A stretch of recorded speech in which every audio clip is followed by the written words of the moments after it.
What would life be like working at Fox so-called News? Right? If you were a producer for Fox so-called News, what would life be like? And how could we help make their lives easier? Maybe, I don't know. So they're sitting around having a production meeting, right? Asking questions, right? How do we steal more of working people's monies for Murdoch's billionaire buddies? And how do we get people to like it when they take their working people's money? Keep in mind, working people's share of taxes was less than the corporations back in the 50s, 60s, 70s, early 80s. Now it's the other way around. Working people get screwed. Corporations get off. They don't have to pay taxes. How can we harm America? In particular, by teaching Americans to hate their own country. Yeah? Hate your own country? Yeah, government's bad. Oh, that's right. George Washington helped create a government, didn't he? That's what Thomas Jefferson and James Madison were doing. And we've got to make people hate government.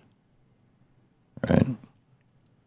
And in the midst of this, in the middle of this meeting that they're having at Fox so-called News, the producers, one of Bill O'Reilly's producers runs in and goes, "Oh my God, they're shooting people out the street. O'Reilly's holding them off. By the way, I'm looking for a missing loofah and a falafel."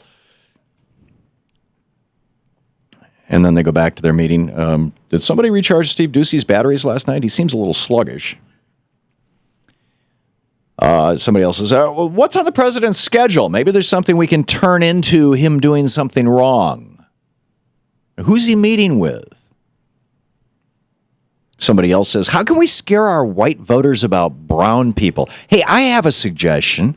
How about when we talk about the Republicans shutting down the Department of Homeland, that we put up pictures of Jay Johnson? After all, he's a black guy. So it'll sound like John Boehner's trying to cut off the funding for an agency that's run by a black guy. Our Fox News viewers really loved it when we went after Eric Holder, another black guy. Let's do this with another government agency and another guy who's running one. Mark my words, by the way. I predict, I may be wrong, but I predict that if you see Fox so-called News coverage of the DHS shutdown, you will see pictures of Jay Johnson. Whereas typically you don't see the picture of the head of an agency when they're talking about it, or, maybe not. I don't know. Okay, so somebody else says, how can we convince people that the president hates the country and is a secret sleeper cell Muslim terrorist?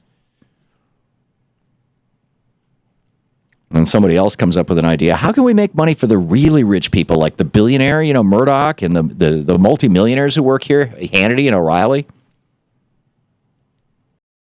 How can we pretend that the TPP isn't happening?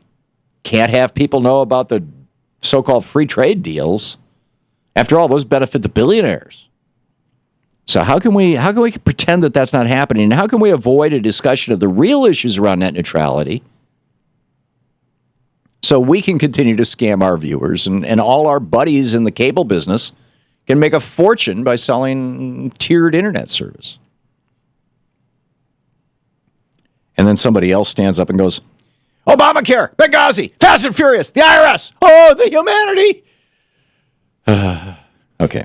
And then that moment passes in the Fox production meeting, and somebody else says, what regulations can we get rid of so the billionaires can get richer?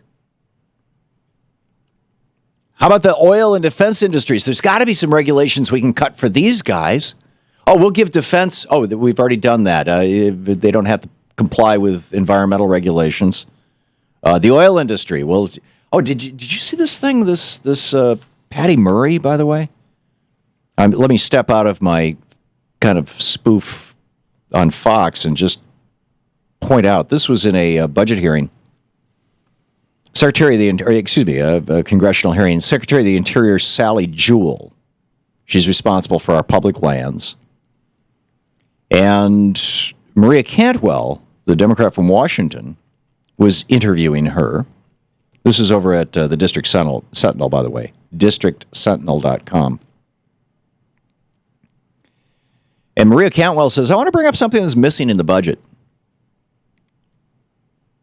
And Sally Jewell goes, And Senator Maria Cantwell says, you can typically lease a ton of coal off federal land for $1 or less. So the taxpayer gets $1, says Maria Cantwell. Then years later, we have to deal with almost 2 tons of carbon dioxide from that 1 ton of coal, and the government's current best guess is that 2 tons of carbon pollution will cost the American public over $70 in damages. You following this? We sell coal that is on public land to the coal barons for $1 a ton, and it costs us $70 a ton. That's a $69 a ton subsidy to the coal industry. In fact, as the District Sentinel points out, since 2009, the Obama administration alone has leased 2.2 billion tons of publicly owned coal at an average price of $1.03 per ton. This accounts for 40% of U.S. coal extraction. Wow. This is, according to a Greenpeace estimate, this is a $530 billion subsidy. So anyhow, back to Fox so-called news. How can we, how can we get rid of regulations in the oil and the defense industries? How can we help promote the new Hobby Lobby Bible Museum instead of promoting health care for Hobby Lobby employees? Have you seen this? The billionaires or multimillionaires who own Hobby Lobby have this fairly large collection, apparently, of Bible memorabilia, and they're creating a museum for it. Isn't that sweet? I mean, they're entitled to do whatever they want. The museum will point out that the world is only 6,000 years old and all that kind of stuff. Which takes us back to our Fox so-called news production meeting. How do we infantilize people with the 6,000-year-old world so they won't listen to real science? Oh, we'll send them to the Hobby Lobby Museum. It's a twofer.